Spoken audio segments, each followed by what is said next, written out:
Hello everyone, welcome in Mastering Angular 15 from beginner to advanced course. In today's lecture we will talk about Angular application bootstrapping. Now what is the bootstrapping process in Angular? In Angular application first it load the root module, usually app module, and then identify the bootstrap component specified in the ng module decorator. Then there is a creation of an instance of the bootstrap component, and at the end bootstrap component insert into the DOM. Now let's see this bootstrapping process in our Angular application.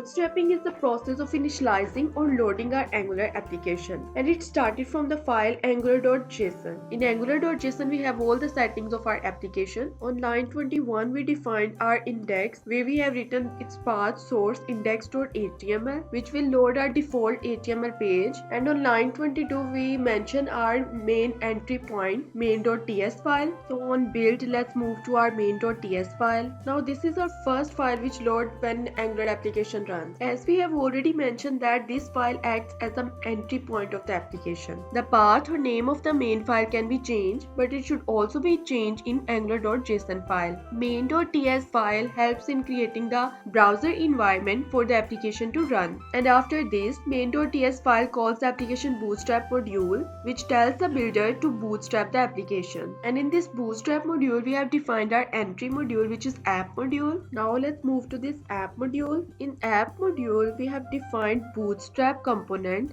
on line 16. We can clearly see that the module asks to bootstrap the app component. This app component is in app.component.ts file. This is the file which interacts with the HTML of the web page and serves it with the data. The component is made by using @component decorator, which is imported from @angular/core. The component has a selector which is like a custom HTML tag which can use to call that component. It then has template or template URL which contain the HTML page. It also has the style URLs array where component specific style sheets can be placed. Now the index.html file is called. It is found in the source folder of the app. Compiler dynamically adds all the JavaScript files at the end of this file, since all the components are now known. The HTML file calls the root component, that is app root. The root component is defined in app.component.ts, which targets app.component.html. This is how index.html file looks like in the coding environment, and this is the way our application loads.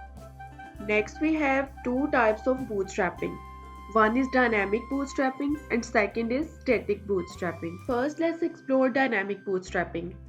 Dynamic bootstrapping is the default method used in Angular application during development. It uses the just-in-time compilation method, which compiles the Angular application at runtime in the browser. This method provides faster build times and makes it easier to debug the application. If we want to see that our bootstrapping is dynamic or static in our application, then we need to go to the main.ts file. As you can see here, we have platform browser dynamic.bootstrap module. So here we have dynamic bootstrapping. Then we have second type of bootstrapping, which is static bootstrapping. Static bootstrapping is used when building Angular applications for production. It uses the ahead of time compilation method, which compiles the Angular application during the build process before deploying it to server. This method results in smaller bundle sizes, faster initial loading times, and improved security. Now if we want to change our main.ts file to static bootstrapping, but by this static bootstrapping we can't debug our application. For that purpose, what we can do, we need to go to the package.json file, and now we can change the configuration